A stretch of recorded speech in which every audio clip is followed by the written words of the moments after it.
খেলা একেবারে জমে গেছে। এখন তামঝাম শুরু হয়ে গেছে গোটা পশ্চিমবঙ্গ জুড়ে। যারা ছাকনি সহ ভোটাররা রয়ে গেলেন তারা কোন দিকে রায় দেবেন, যারা ভোটার তালিকায় থেকে গেলেন তারা কাদের ভোটার। এমন একটা জায়গার কথা বলবো যে বিধানসভা কেন্দ্র পশ্চিমবঙ্গের অন্যতম গুরুত্বপূর্ণ নজরকাড়া বিধানসভা কেন্দ্রের কথা বলবো। নমস্কার, আমি সুচারু, আপনাদেরকে আজকের বিশেষ প্রতিবেদনে স্বাগত জানাই। জমে গেছে খেলা, একেবারে জমে গেছে, কারণ এসআইআর এর লিস্ট বেরিয়ে গেছে আর এখন তামঝাম শুরু হয়ে গেছে গোটা পশ্চিমবঙ্গ জুড়ে।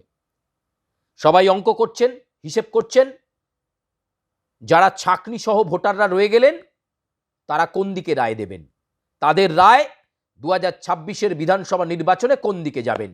বাদ পড়লো যারা, তারা তো রাস্তায় নেমে এখন ক্ষোভ বিক্ষোভ দেখাবেন, আন্দোলন চলবে, কিন্তু যারা ভোটার তালিকায় থেকে গেলেন তারা কাদের ভোটার। তৃণমূল হিসেব করছে, ভারতীয় জনতা পার্টি হিসেব করছে, সিপিআইএম হিসেব করছে, কংগ্রেস হিসেব করছে, কিন্তু হিসেবটা মিলবে কার? কার হিসেব এবার অভ্যর্থ, কার হিসেবে কোনো ভুলচুক নেই, আর কার হিসেবে থেকে গেল গরমিল, সে নিয়েই আমাদের আজকের প্রতিবেদন। চলুন কথা না বাড়িয়ে আজকের প্রতিবেদনটার দিকে নজর রাখুন।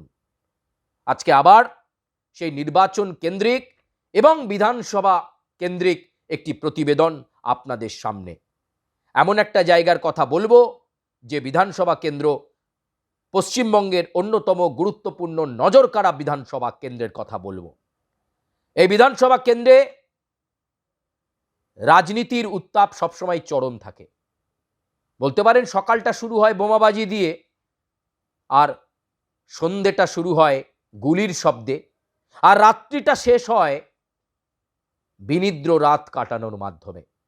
সবসময় গরম, শিল্পাঞ্চল এরিয়া তো গরমটা এখানে মানুষের একটু বেশি। ঠিক ধরেছেন, ব্যারাকপুর বিধানসভার কথা বলছি। সেই ব্যারাকপুর বিধানসভাতে এবার চিত্তাকর্ষক লড়াইয়ের সম্ভাবনা।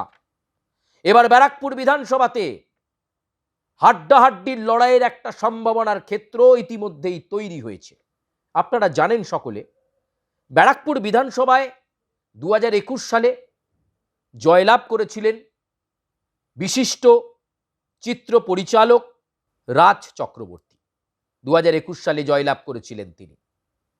2026-এর বিধানসভা নির্বাচনেও তৃণমূল সূত্রে খবর, রাজ চক্রবর্তীর নামেই শিলমোহর দিতে চলেছে তৃণমূলের শীর্ষ নেতৃত্ব।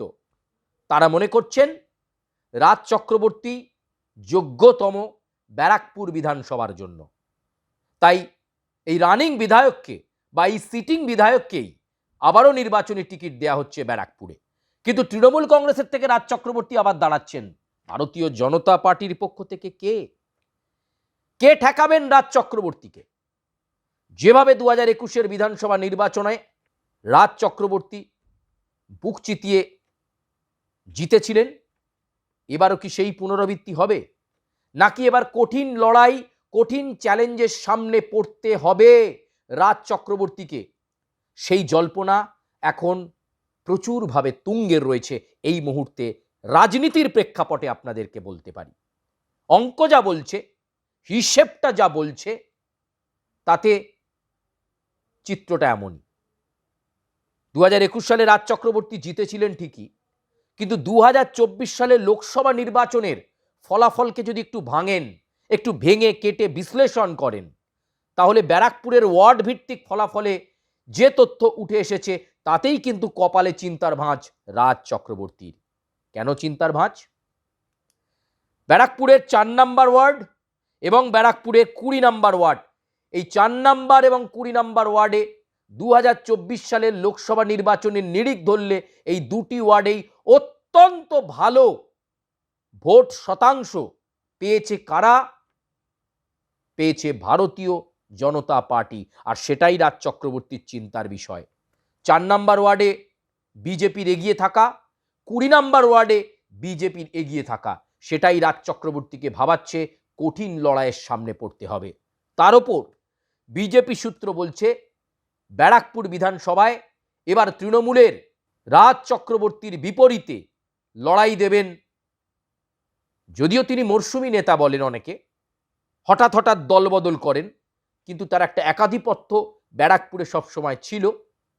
তিনি অর্জুন সিং।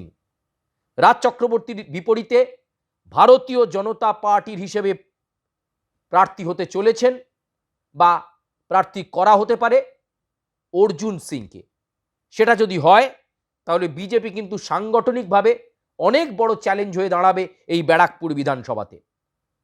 রাজ চক্রবর্তী বনাম অর্জুন সিং, হাড্ডাহাড্ডি একটা লড়াই পর্ব দেখার মতো সম্ভাবনা এই ব্যারাকপুর বিধানসভাতে রয়েছে। যদিও ব্যারাকপুরবাসী তারা ভোটদানের মাধ্যমে, তাদের ভোটাধিকারের মাধ্যমে নিশ্চিত করবেন কাকে তারা পছন্দ করছেন, কিন্তু এই মুহূর্তে রাজনৈতিক প্রেক্ষাপটে অত্যন্ত গুরুত্বপূর্ণ অর্জুন সিংকে যদি ব্যারাকপুরে প্রার্থী করা হয়। কারণ এমনিতেই 4 নম্বর এবং 20 নম্বর ওয়ার্ডে ব্যারাকপুরে সেখানে তৃণমূল কিন্তু পিছিয়ে আছে। ফলে সেই ডিভিডেন্ডটাকে কাজে লাগাতে পারেন কিনা অর্জুন সিং, সেটা দেখার। রাজ চক্রবর্তী বনাম অর্জুন সিং, একটা হাড্ডাহাড্ডি লড়াই ব্যারাকপুর বিধানসভা কেন্দ্রে হলেও হতে পারে, এমন সম্ভাবনার জায়গা রয়েছে। আজকের প্রতিবেদনে পর্যন্তই। আপনারা আপনাদের সুচিন্তিত মতামত জানাবেন। আমরা চেষ্টা করেছি আপনাদের কাছে একটি নতুন সমীকরণ তুলে ধরার।